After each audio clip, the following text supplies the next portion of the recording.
Je m'appelle Christine. Je suis l'une des cofondatrices de Blue Lobster. Nous avons créé une plateforme numérique qui favorise le contact entre les acteurs de la pêche durable et leurs clients.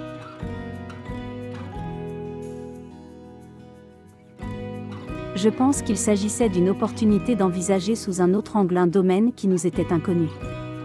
Je viens des États-Unis. Et j'ai emménagé au Danemark, avec l'idée que le poisson, aliment omniprésent dans la culture danoise, serait facilement disponible en magasin. Frais. En quantité et variétés importantes. Ce n'a pas du tout été le cas.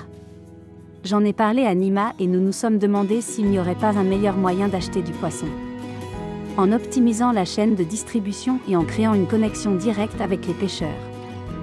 C'est sans doute possible. Nous avons donc décidé de nous rendre au port pour rentrer directement en contact avec les pêcheurs. Et en fait, on s'est rendu compte à quel point tout le système de distribution était inefficace. Une étude menée par une coopérative a démontré que le poisson frais qui est vendu en magasin pouvait avoir été pêché 16 jours auparavant et conserver l'appellation de poisson frais. Nous avons aussi appris que les petits pêcheurs sont ceux qui travaillent selon les principes de la pêche durable. Et qu'ils font très peu de profit parce qu'il y a énormément d'intermédiaires dans la chaîne de distribution entre le port et les marchés situés à l'autre bout du pays. De plus, le poisson est acheté par les grossistes et expédié ailleurs pour être traité et emballé. Puis finit par revenir à l'endroit où il a été pêché. Nous avions des bureaux à la Copenhagen School of Entrepreneurship. Ce qui nous a permis de rentrer en contact avec des startups qui nous ont confortés dans le fait que cette problématique importante pouvait être abordée de différentes manières. Nous étions convaincus qu'il existait une meilleure solution.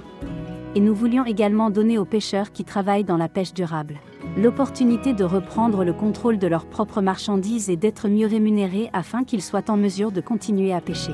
Et à mesure que nous apprenions à connaître le milieu, c'est développer l'envie de faire avancer l'industrie tout entière vers des méthodes de pêche et de distribution durable. C'est vraiment comme cela que tout a commencé. C'est plutôt l'impact social que cela pouvait avoir qui nous intéressait. Les méthodes de pêche non durables sont délétères aux océans, aux poissons et par ricochet, à la planète tout entière. L'océan est notre plus grande réserve de carbone. Et si nous le détruisons, nous risquons de libérer le carbone stocké et de perdre la capacité d'en absorber davantage. Cela aurait des conséquences catastrophiques pour notre planète.